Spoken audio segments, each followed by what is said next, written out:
ఓం శ్రీ గణేశాయ నమః. శ్రీమాత్రే నమః. శివాయ గురవే నమః. శ్రీకృష్ణ పరబ్రహ్మణే నమః. శ్రీరామాయ నమః. శ్రీ గురుభ్యో నమః. సచ్చిదానంద రూపాయ విశ్వోత్పత్యాది హేతవే తాపత్రయ వినాశాయ శ్రీకృష్ణాయ వయం నమః. ప్రియ భగవద్బంధువులారా, ముఖ్యంగా మన మోహనవాణి ఛానల్ ద్వారా ఈ వీడియోని వీక్షిస్తూ ఉన్నటువంటి భక్తామ తల్లులకు, తండ్రులకు మునుముందుగా నా యొక్క నమస్సుమాంజలి. ఈ రోజు నుంచి హేమంత ఋతువులో పుష్యమాసం ప్రారంభమైంది. ఈ పుష్యమాసం మనకి పెద్ద పండగని తెచ్చే నెల. పెద్ద పండగ అంటే సంక్రాంతి. 3 రోజుల పండుగ సంక్రాంతి. అలాగే దీన్ని శూన్యమాసం అని కూడా పిలుస్తాం. ఎందుకంటే ఈ నెలలో ముహూర్తాలు ఉండవు, అందుకని శూన్యమాసం. అంతేకాదు, ఈ సంవత్సరం వైకుంఠ ఏకాదశి కూడా ఈ పుష్యమాసంలోనే వస్తుంది. ఒక్కొక్కసారి మార్గశీర్షంలో వస్తుంది, ఒక్కొక్కసారి పుష్యంలో వస్తుంది. ఈసారి పుష్యమాసంలో వస్తుంది. అంతేకాదు, తెలుగు పంచాంగం ప్రకారం అంటే చాంద్రమానం పాటిస్తాం మనం తెలుగు వాళ్ళు. చాంద్రమానం ప్రకారం పుష్యమి నక్షత్రం చంద్రుడితో కలిసి ఉండేటటువంటి నెల పౌర్ణమి రోజు. ఇది పౌర్ణమి నాడు పుష్యమి నక్షత్రం ఉంటుంది. అందువల్ల దీనికి పుష్యమాసం అని పేరు. ఎందుకని శూన్యమాసం అంటారంటే, గురుబలం, శుక్రబలం, చంద్రబలం చాలా తక్కువగా ఉంటాయి. అందువల్ల శుభకార్యం చేస్తే ఆ శుభకార్యం ఫలవంతం కాదు. అందుకని ముహూర్తాలు ఉండవు. దానికి తోడు ఈ సంవత్సరం శుక్రమౌఢ్యం కూడా ఉన్నది అనుకోండి. ఒకవేళ మౌఢ్యం లేకపోయినా పుష్యమాసం మాత్రం శుభముహూర్తాలు ఉండవు. పెళ్లిళ్ళు కానీ, గృహప్రవేశాలు కానీ, ఉపనయనాలు కానీ ఎవరు చేయరు. అంతేకాదు, అశుభాలను హరించేటటువంటి శనిదేవుడికి ప్రీతికరమైనటువంటి మాసం పుష్యం. అందువల్ల ఈ నెలలో మనం పాటించాల్సినటువంటి విధి విధానాలు ఏంటో చూద్దాం.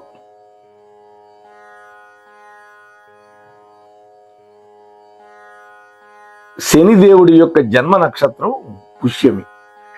అది ఇక్కడ విశేషం మనం పట్టుకోవాల్సింది. శనిదేవుడిదే కాదండి, శ్రీమద్ రామాయణంలో భరతుల వారి యొక్క జన్మ నక్షత్రం కూడా పుష్యమే. అందుకనే పౌర్ణమితో కూడినటువంటి పుష్యమి నక్షత్రం గనక ఉండేటటువంటి ఈ పుష్యమాసం శనిదేవుడికి అత్యంత ప్రీతికరమైన మాసంగా జ్యోతిష్ శాస్త్రం చెబుతోంది. ఈ నెలంతా శనైశ్వరుణ్ణి పూజించేటటువంటి వాళ్ళ పట్ల ఆ శని భగవానుడు ప్రసన్నుడై శుభాలు కలిగిస్తాడని మనకి సౌర పురాణం కూడా చెబుతోంది. అంటే నవగ్రహ పురాణం. అది కూడా మనం తొందరలోనే కొన్ని అంశాలు దాంట్లో నుంచి కూడా మాట్లాడుకునే ప్రయత్నం చేద్దాం. అలాగే అష్టాదశ పురాణాలలో గరుడ పురాణం ప్రకారం శని ధర్మదేవత. మానవులు చేసినటువంటి పాప పుణ్యాలు లెక్కగట్టి దానికి తగినటువంటి ఫలితాలు ఇచ్చేటటువంటి వాడు శని భగవానుడు. అంతేగాని శని అనంగానే క్రూరాత్ముడు, దయలేనివాడు అనుకోకూడదు. ఇక ఈ పుష్యమాసం యొక్క విశిష్టతని గురించి మనం ఆలోచిస్తే, పుష్యమి అనేది చాలా అద్భుతమైన నక్షత్రం. పుష్యమాసంలో సూర్యోదయ కాలంలో ప్రసరించేటటువంటి సూర్య కిరణాలు అద్భుతమైనటువంటి యోగ చైతన్యాన్ని మన మీద ప్రసరింపజేస్తాయి. సూర్యుడు మకర రాశిలోకి ప్రవేశించే సమయం నుండి ఏర్పడేటటువంటి ఉత్తరాయణ పుణ్యకాలంలో సూర్యుడు దక్షిణ దిక్కు నుంచి ఉత్తర దిక్కుగా ప్రయాణం చేయటం మొదలు పెడతాడు. ఈ సమయంలో సూర్య కిరణాలలో ఒక ప్రత్యేకమైనటువంటి తేజస్సు ఉంటుంది.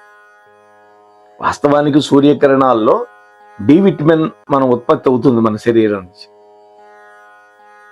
ఈ కాంతి మన బుద్ధిని ప్రచోదనం చేస్తుంది. మనస్సులోని చెడు ఆలోచనలు, చెడు స్వభావాన్ని, అశుభాలను కూడా హరించి వేస్తుంది. బుద్ధిబలం, ప్రాణబలం పుష్టిగా లభించేటటువంటి మాసం పుష్యమాసం. ఈ మాసంలోనే పంటలన్నీ వస్తాయి కాబట్టి పౌష్యలక్ష్మి అని కూడా అంటారు. సంక్రాంతికి కొత్త బియ్యంతో, కొత్త బెల్లంతో చక్కగా అరిసెలు తయారు చేస్తాం. అటువంటి పుష్యమాసంలో మనం ఆచరించాల్సినటువంటి విధి విధానాలు ఏంటి? పుష్యమాసంలో శుక్లపక్ష విధియ నుంచి పంచమి తిథి వరకు శ్రీహరిని తులసీ దళాలతో గనక పూజిస్తే చక్కటి శరీర సౌందర్యం, ఆరోగ్యం లభిస్తుంది అని పురాణ వాక్కు. ఎప్పటి నుంచి? రేపు విధియ నుంచి పంచమి వరకు. పుష్యమాసంలో వచ్చే సోమవారాల్లో శివుడికి మారేడు దళాలు గనక సమర్పిస్తే ఐశ్వర్యం లభిస్తుంది. ఎందుకని? లక్ష్మీదేవికి కూడా ఇష్టమైనది మారేడు దళం. మారేడు దళంలో లక్ష్మీదేవి ఉంటుంది కొలువై. పుష్యమాసంలో వచ్చే ఆదివారాల్లో సూర్య భగవాను జిల్లేడు పూలతో గనక అర్చిస్తే మంచి ఆరోగ్యము, వర్చస్సు లభిస్తుంది. పుష్యమాసంలో శుక్లపక్ష షష్ఠి తిథి రోజు తమిళులు కుమారస్వామిని పూజిస్తారు. మనమైతే మొన్న మార్గశిర షష్ఠి రోజు సుబ్రహ్మణ్య షష్ఠి జరుపుకున్నాం కదా. అదే విధంగా ఈ తమిళులు కూడా పుష్యమాసంలో శుక్లపక్ష షష్ఠి అంత విశిష్టమైంది. వాస్తవానికి తమిళులకి నిన్న 16వ తారీఖు మార్గళి మాసం మొదలైంది. మనకి మార్గశిరం మొన్న పూర్తి అయిపోయింది. కానీ ఇప్పుడు వాళ్ళకి మార్గళి అంటే మార్గశిర మాసం. అందుకని మార్గశిరంలో వచ్చే శుక్లపక్ష షష్ఠి వాళ్ళకి ఎప్పుడు వస్తుంది? ఈ మార్గళి మాసంలో వాళ్ళకు వస్తే మనకి పుష్యమాసంలో వస్తున్నది. అందుకని వాళ్ళకి సుబ్రహ్మణ్య ఆరాధన వాళ్ళు చేస్తారు. అలాగే పుష్యమాసంలో శుక్లపక్ష అష్టమి తిథి రోజు పితృదేవతలని విశేషంగా ఆరాధించాలి. ఎందుకంటే పితృదేవతలకి ప్రీతికరమైనటువంటి తిథి ఆ రోజు. ఇక శుక్లపక్ష శుద్ధ ఏకాదశిని పుత్రద ఏకాదశి అంటారు. ఈ రోజున ఏకాదశి వ్రతం కనుక చేస్తే తప్పకుండా పుత్ర సంతానం కలుగుతుందని శాస్త్రవచనం. ఈ సంవత్సరం వైకుంఠ ఏకాదశిగా వచ్చింది. ఇక పండుగ నెల పుష్యమాసంలో వచ్చే పెద్ద పండుగ ఇందాక చెప్పుకున్నాం కదా, సంక్రాంతి. కొత్తగా పెళ్ళైనటువంటి అల్లుళ్ళని పిలుస్తారు. కొత్తగా పెళ్ళే కాదు, గ్రామాలలో పెద్ద పండుగ. రెండోది, అప్పటికి పనులు కూడా చాలా వరకు పూర్తి అవుతాయి. పంటలు వస్తూ ఉంటాయి ఇంటికి. సంక్రాంతికి ముందు రోజు భోగి అని జరుపుకుంటాం. ఆ భోగి రోజే గోదాదేవి కళ్యాణం జరిపిస్తారు. ఎందుకంటే శ్రీవల్లి పుత్తూరులో ఉన్నటువంటి గోదాదేవి తన తండ్రిని వెంట పెట్టుకొని, తన పరివారాన్ని వెంట పెట్టుకొని శ్రీరంగం వచ్చింది.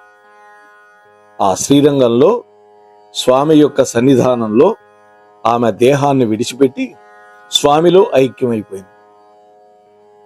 అది భోగి. భోగ భాగ్యాలన్నీ అనుగ్రహించేది భోగి. అలాగే ఆ రోజున తెల్లవారుజామునే లేచి చలిమంటలతో చీకట్లను పారదొలుతారు. పనికిరాని వస్తువులన్నీ వేసి తగలబెడతారు. భోగి మంటలు అంట. అంటే దానివల్ల మన ఇంట్లో ఉండేటటువంటి అలక్ష్మి తొలగిపోతుంది అని. వాస్తవానికి చాలా ఇళ్లలో పనికిరాని చెత్తంతా పోగు చేసుకుంటూ ఉంటాం. ఆ పనికిరాని చెత్తంతా కూడా తగలబెట్టేస్తే మన ఇల్లు శుభ్రపడుతుంది, మన మనస్సు కూడా ప్రశాంతంగా ఉంటుంది. అందుకని పల్లెటూళ్ళలో ఇప్పటికీ కూడా భోగి మంటలు వేస్తారు. పల్లెటూళ్ళే కాదు, మేము బెంగళూరులో ఉంటుంటాం. బెంగళూరులో కూడా అపార్ట్మెంట్లో ఈ పద్ధతి ఉన్నది. దక్షిణాయనానికి ధనుర్మాసానికి ఆఖరి రోజు భోగి. ఆ ప్రక్క రోజు సంక్రాంతి పండగ, సంక్రమణం జరుగుతుంది. మకర రాశిలోకి వస్తారు సూర్యుడు. ఈ నెల ఇంతటితో పూర్తవుతుంది. అంటే ధనుర్మాసం పూర్తవుతుంది. ధనుర్మాసానికి చివరి రోజు. ఆ తరువాత రోజు సూర్యుడు మకర రాశిలోకి ప్రవేశిస్తాడు. ఈ సంవత్సరం కూడా 15వ తారీఖే వచ్చింది. సహజంగా 14, 15 ఈ 2 తారీఖుల్లో ఏదో ఒక తారీఖు వస్తుంది సంక్రమణం. ఆ రోజే మకర సంక్రాంతి. 12 సంక్రాంతులు ఉంటాయి, కానీ మనం ఉత్తరాయణ పుణ్యకాలం ప్రారంభమయ్యేటటువంటి ఈ మకర సంక్రాంతికి ఎక్కువ ప్రాముఖ్యత ఇస్తాం తెలుగు వాళ్ళు. ముఖ్యంగా ఆ రోజు నుంచి భక్తులంతా పరమ పవిత్రంగా భావించేటటువంటి ఉత్తరాయణ పుణ్యకాలం మొదలవుతుంది. మకర సంక్రాంతి రోజు ఏం చేయాలి? మకర సంక్రమణం జరిగిన రోజు రాత్రిపూట భోజనం చేయకూడదని పురాణం చెబుతుంది. సంక్రాంతి రోజు శంకరుడికి ఆవు నేతితోటి నువ్వులతోటి అభిషేకం గనక చేస్తే దరిద్రం తొలగిపోయి సకల భోగభాగ్యాలు లభిస్తాయని ప్రతీతి. సంక్రాంతి మరుసటి రోజు కనుమ పండగ. అంతేకాదు సంక్రాంతి రోజు మరొక పని కూడా చేయాలి. పితృదేవతలను తలుచుకొని ఆ రోజు పితృతర్పణాలు విడిచిపెట్టాలి. అలాగే దాన ధర్మాలు కూడా చేయాలి. పితృదేవతలకి ప్రీతికరమైన రోజు సంక్రమణం, అందుకని ఆ రోజు చేయాలి. అలాగే సంక్రాంతి మరుసటి రోజుని కనుమ పండుగ అంటారు. ఈ కనుమ పండుగ ముఖ్యంగా పశువుల పండుగ. ఈరోజు పశువులకి బాగా అలంకరించి వాటిని దేవాలయాల చుట్టూ ప్రదక్షిణం చేయిస్తారు. వాటికి ఆ రోజు అరక కట్టం కానీ బండి కట్టం కానీ చేయరు. అంతేకాదు ఈరోజు ధాన్యరాశులని, రైతులకు వ్యవసాయంలో సహకరించేటటువంటి పశువులని సాక్షాత్తు లక్ష్మీ స్వరూపంగా భావించి పూజిస్తాం. అలాగే పుష్యమాసంలో బహుళపక్ష ఏకాదశిని విమలైక ఏకాదశి అంటారు. విమల ఏకాదశి. దీనికి కళ్యాణ ఏకాదశి అని కూడా పేరుంది. నువ్వుల నూనె, సున్నిపిండితో ఒంటిని బాగా మర్దన చేసుకొని నువ్వులు కలిపిన నీళ్లతో స్నానం చేయాలి. నువ్వులు ఆహారంలో భాగంగా చేసుకోవాలి. నువ్వులు వేడి పుట్టించే పదార్థం. ఇది చలికాలం కదా, అందుకని నువ్వులను ఎక్కువగా వాడాలి. మంచి నీళ్లలో కూడా నువ్వులు కలుపుకొని తాగటం, తిలలు దానం చేయడం ఈ బహుళపక్ష ఏకాదశి రోజు తప్పకుండా చేయాలి. నువ్వులు దానం చేయమన్నామని ఎవడు పడితే వాడు దానం పుచ్చుకోడు. ఆ దానం పుచ్చుకునే వాళ్ళకు నువ్వులతో పాటు ద్రవ్యం కూడా ఇవ్వాలి. ఎందుకంటే నువ్వులు శనికి సంకేతం, అందుకని ఎవరు పడితే వాళ్ళు పుచ్చుకోరు. అలా పుచ్చుకున్నవాడు అనుష్ఠానం చేసుకోవాలి. గాయత్రి మంత్రాన్ని సహస్ర పర్యంతం 1000 సార్లు జపించుకోవాలి. అప్పుడు మాత్రమే వాడికి బెడిసి కొట్టకుండా ఉంటుంది. ఎందుకంటే దానం పుచ్చుకునేవాడికి ఈ దానం చేసిన వాడి పాపాలన్నీ సంక్రమిస్తాయి. ఆ పాపాలన్నీ పోవాలంటే గాయత్రి చేయాలి. అందుకని శనిదానం పట్టేవాడిని హీనంగా చూడకూడదండి. ఆ మహానుభావుడు ఉన్నాడు కాబట్టి మన దోషాలు పోగొట్టుకుంటున్నాం అనేటువంటి ఇంగిత జ్ఞానం మనకు ఉండాలి. ఆయన మీద ప్రేమ చూపించాలి. అందుకని వీలైనంత ద్రవ్యం ఎక్కువ ఇవ్వాలి నువ్వులతో పాటు. అయితే ఇలా నువ్వులు దానం చేయటం, అలాగే నువ్వులతో శంకరుడికి అభిషేకం చేయటం, నువ్వుల నూనెని శనిదేవుడికి సమర్పించటం, ఇటువంటివన్నీ చేయటం వల్ల శనిదేవుడు ప్రీతి చెందుతాడు. ఏలినాటి శని దోషాలు కూడా తొలగిస్తాడు. ఏలినాటి శని అంటే మన జన్మ కుండలిలో 11వ ఇంట, 12వ ఇంట, 1వ ఇంట ఉన్నప్పుడు మనకి ఏలినాటి శని దోషం అంటారు. ఒక్కొక్క రాశిలో 2.5 సంవత్సరాలు ఉంటారు శని భగవానుడు. ఆయన పేరే శనైశ్చరుడు. శనైహి చరహ శనైశ్చరహ అని మెల్లగా నడుస్తాడు. మందగమనుడు, మందుడు. 2.5 ఏళ్ళు పడుతుంది ఆయనకి ఒక రాశి నుంచి మరొక రాశికి పోవాలంటే.